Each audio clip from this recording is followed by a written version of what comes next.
এইভাবে মাখিয়ে করলে কিন্তু স্বাদটা একটু বেশি হয়।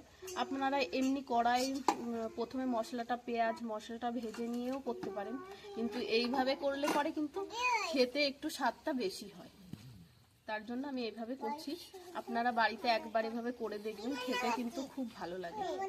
বন্ধুরা, আমাদের কিন্তু মাছটা ভালোভাবে মাখানো হয়ে গেছে। এবার আমরা রান্নাটা শুরু করি।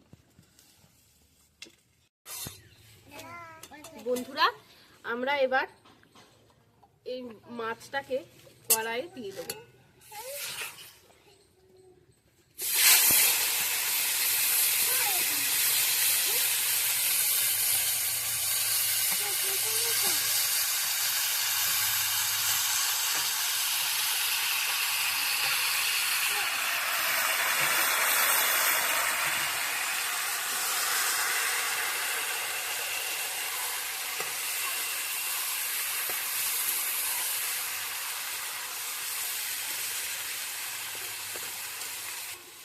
এবার কিন্তু আমরা একটু ঢাকা দিয়ে দিচ্ছি।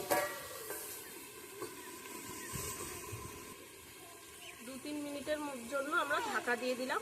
2-3 মিনিট একটু হোক, হালকা আছে আমরা রান্নাটা করব।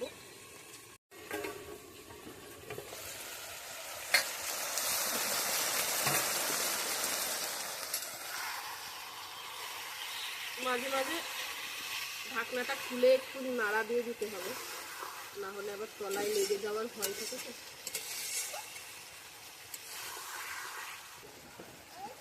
আবার একটু ঢাকনা দিয়ে দেবো।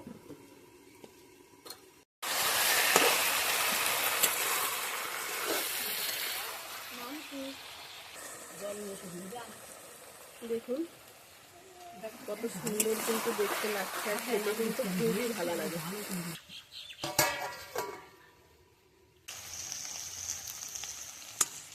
আলুটা কিন্তু অনেকটা সেদ্ধ হয়ে গেছে, যেহেতু আমরা ঢাকা দিয়ে করছি। কষা কিন্তু হয়ে গেছে। এবার আমরা এই যে মশলা ধোয়া যে জলটা ছিল, থালাটা ধুয়ে যে জলটা রেখেছিলাম, সেই জলটা একটু দিয়ে দেবো।